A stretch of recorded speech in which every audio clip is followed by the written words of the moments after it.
warahmatullahi wabarakatuh.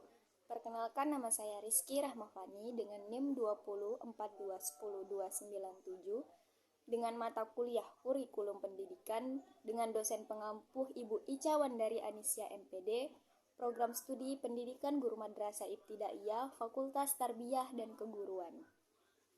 Baik, di sini saya akan menjelaskan tentang macam-macam landasan-landasan pengembangan kurikulum. Sebelum masuk ke macam-macam landasan pengembangan kurikulum, kita harus tahu pengembangan kurikulum itu apa. Pengembangan kurikulum pada hakikatnya adalah proses penyusunan rencana, isi, dan bahan ajaran yang harus dipelajari dan bagaimana cara mempelajarinya. Selanjutnya adalah macam-macam landasan pengembangan kurikulum. Yang pertama itu ada landasan filosofis. Filosofis dalam pengembangan kurikulum ialah asumsi-asumsi atau rumusan yang didapatkan dari hasil berpikir secara mendalam, analisis, logis, dan sistematis dalam merencanakan, melaksanakan, membina, dan mengembangkan kurikulum. Filsafat akan menentukan kemana arah peserta didik akan dibawa. Filsafat merupakan perangkat nilai-nilai yang melandasi dan membimbing ke arah kemana tujuan pendidikan tersebut. Selanjutnya yang kedua yaitu landasan psikologis.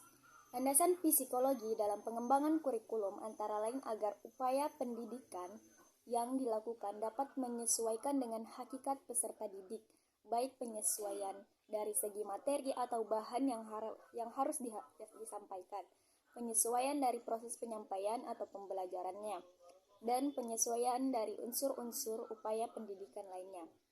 Psikologi pengembangan diperlukan terutama dalam menentukan isi kurikulum yang diberikan kepada siswa, baik tingkat kedalaman dan tingkat keluasan materi, tingkat kesulitan dan kelayakan, serta kebermanfaatan materi senantiasa disesuaikan dengan taraf perkembangan peserta didik.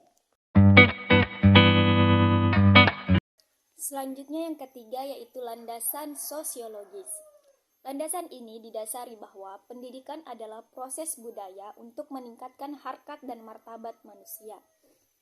Kurikulum dalam setiap masyarakat pada dasarnya merupakan refleksi dari cara orang berpikir, merasakan, bercita-cita, atau kebiasaan-kebiasaan. Karena itu, dalam mengembangkan kurikulum perlu memahami kebudayaan. Nah, kebudayaan adalah pola kelakuan yang secara umum terdata dalam suatu masyarakat, meliputi keseluruhan ide, cita-cita, pengetahuan, kepercayaan, berpikir, dan kesenian. Pengembangan kurikulum yang dilandasi oleh hal tersebut bersifat umum, artinya berlaku bagi kehidupan masyarakat. Selanjutnya yang keempat adalah landasan ilmu pengetahuan dan teknologi. Teknologi yang pada hakikatnya adalah hasil kebudayaan manusia, maka kehidupan manusia semakin luas, semakin meningkat, sehingga tuntutan hidup pun semakin tinggi. Pengembangan kurikulum harus memperhatikan iptek, karena tanpa memperhatikan iptek, kurikulum tersebut akan ketinggalan zaman dan pelajar tidak dapat ilmu yang dituntut oleh dunia kerja nantinya. Sehingga pada hakikatnya inovasi kurikulum terus berjalan, mengiringi kemajuan zaman, sehingga menghasilkan materi pembelajaran berupa struktur ilmu pengetahuan perkembangan iptek. Baik, hanya itu yang bisa saya sampaikan. Semoga yang saya sampaikan bisa bermanfaat bagi saya dan untuk kita semuanya.